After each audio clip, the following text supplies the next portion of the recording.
सत साहिब, हमारा ये जीवन पंच विकारों से और विभिन्न दूसरे स्तरों के द्वारा एक कैद की तरह है। इस संसार में हम एक अंधी दौड़ में लगे हुए हैं। देखिए, हम मेहनत करते हैं और काफ़ी जद्दोजहद के बाद किसी प्राप्ति को उपलब्ध होते हैं, और वो जो अंत में प्राप्ति है, क्या वो हमें संतुष्ट कर देती है? क्या दौड़ फिर से शुरू नहीं होती? और जब एक व्यक्ति लाइफ लॉन्ग मेहनत कर करके एक बड़े लेवल पे पहुंचता है, घर बार और विभिन्न असबाब बना डालता है, उसकी जो संतानें हैं वो कहाँ तक उसे सहेज कर रख पाती है? यह सच है कि बहुत लोग रख पाते हैं, लेकिन फिर उनकी भी संतानें क्या वैसी परफॉर्मेंस दे पाती हैं? पीढ़ियों की लापरवाही या हमारी आगे आने वाली जो जनरेशन है, वो पिछली जनरेशन के द्वारा मेहनत से इकट्ठा जो किया गया उनका असबाब था, उसे तबाह करने पर उतारू हो जाते हैं। तो प्राप्ति सिर्फ एक भ्रम की तरह तो नहीं है। ऐसा तो नहीं कहीं ये एक भावसागर मात्र है या एक आवागमन है और यहाँ पर हम शिकार हैं और हमें मुक्ति चाहिए। क्या पाकर लगेगा कि हमने कुछ पा लिया है? क्या अब तक कुछ पाया नहीं है? ऐसा क्या है जो खो नहीं जाता? क्या जो भी पाया वो कभी नहीं खोया, कभी नष्ट नहीं हुआ? शरीर में होना ही दुख है, क्या ऐसा महात्मा बुद्ध ने नहीं कहा था?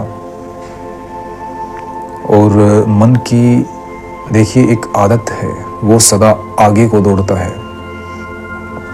वर्तमान में रहने की उसकी आदत है ही नहीं। अगर वो वर्तमान में रहेगा तो नष्ट हो जाएगा।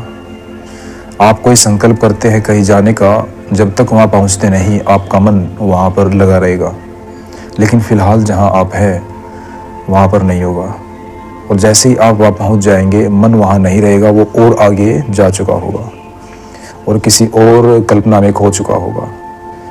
ये कभी भी आजमाइए, आप देखोगे मन सदा आगे को ही दौड़ता रहता है और वर्तमान के उस आनंद को सदा चूक जाता है। प्राप्ति सिर्फ एक भ्रम की तरह है। आप संपूर्ण जीवन प्राप्ति करते रहेंगे, विभिन्न अचीवमेंट्स में लगे रहेंगे और अंत में पाएंगे आप खाली हाथ हैं। खाली हाथ ही आए थे और खाली हाथ ही जाएंगे। महात्मा जन इसके विपरीत जीवन मुक्त हैं। फिर चाहे वो महात्मा बुद्ध हों, महावीर हों या संत रामपाल जी हों, कोई भी संत महात्मा, चाहे वो इस संसार में कहीं भी किसी स्थिति में हो, जब उनको पता होता है और चेतना का वो स्तर उस लेवल पे पहुंच चुका होता है, तो वे सिर्फ लीला मात्र कर रहे होते हैं। तो असली शिकार तो वे लोग हैं जो इस अंधी दौड़ में अपने जीवन को खर्च किए जाते हैं और अंत में बुढ़ापे में पाते हैं कि खाली हाथ हैं।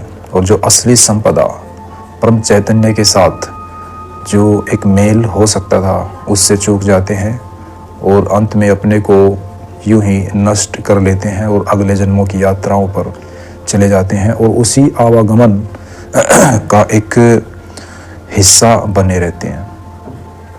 यही हमारी, या कहूँ कि सभी मानवों की बेचारगी है। तो असली शिकार हम हैं, अगर हम इस अंधी दौड़ से नहीं निकल पाए, ना कि वे जीवन मुक्त महात्मा जन जो कि परम चैतन्य के साथ एकीकार में आ चुके और इस अंधी दौड़ के हिस्से नहीं हैं। सत साहिब।